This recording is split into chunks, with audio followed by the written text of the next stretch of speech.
gbajúgbajà òṣèré tíátà Ìyábọ̀ Òjó àti ìjọba ìpínlẹ̀ Èkó wọ́n ti kẹsẹ̀ bọ ṣòkòtò kan náà báyìí látàrí owó orí sísan. Gbajúgbajà òṣèrébìnrin nì tó tún jẹ́ ìlúmọ̀ọ́ká apanilẹ́rìn lórí ayélujára Ìyábọ̀ Òjó ó ti fèsì lórí ọ̀rọ̀ tí ìjọba ìpínlẹ̀ Èkó sọ wípé àwọn fún un ní gbèdéke ọjọ́ 7 láti san owó orí sí akoto ìjọba ìpínlẹ̀ Èkó.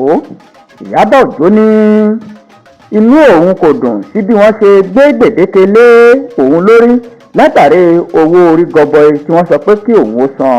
Ó ní ìgbà tóun béèrè èrè ìdí tí wọ́n fi sọ wípé òun gbọ́dọ̀ san iye owó tó tó báyìí àti wípé kí ni èrè ìdí tí wọ́n fi sọ wípé odidi ọjọ́ 7 ni àwọn fún òun.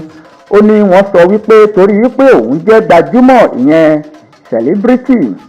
Àtúpalẹ̀ ìwé owó orí ọ̀hún nígbà tí àwọn akọ̀ròyìn tí wọ́n kàn sí Ìyábọ̀ Òjó ló fi ìwé ọ̀hún ṣọwọ́ tí iye owó orí ọ̀hún sì jẹ́ 18,640,000 naira ni wọ́n ní kó san. Ìwé yìí ṣàlàyé bó ṣe jẹ́ wípé ó jẹ́ 7,376,000 naira lọ́dún 2022 tó sì tún jẹ́ gbèsè 11 million naira ní ọdún 2021. Àpapọ̀ ló fi jẹ́ 18 million.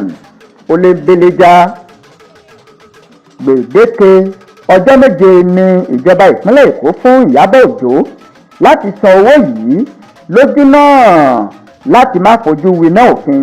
Bí bẹ́ẹ̀ kọ́ wọ́n ní yóò fi mú kíyìn ọbẹ̀ tó láta. Ìyábọ̀ Òjó ó ṣàlàyé wípé èèlò gan ni celebrity ń rí tí wọ́n fi sọ wípé kí òun ó san 18 million naira gẹ́gẹ́ bí owó orí. Ó ní mi ò sọ wípé mi ò ní san owó o, ṣùgbọ́n ìjọba ìpínlẹ̀ Èkó wọ́n gbọ́dọ̀ lè ṣàlàyé ìdí tí iye owó yìí ti tó bẹ́ẹ̀ àti wípé kí ni wọ́n rí gan-an tí wọ́n fi sọ wípé èmi ni kí n san iye owó tó tó adúrú owó yìí.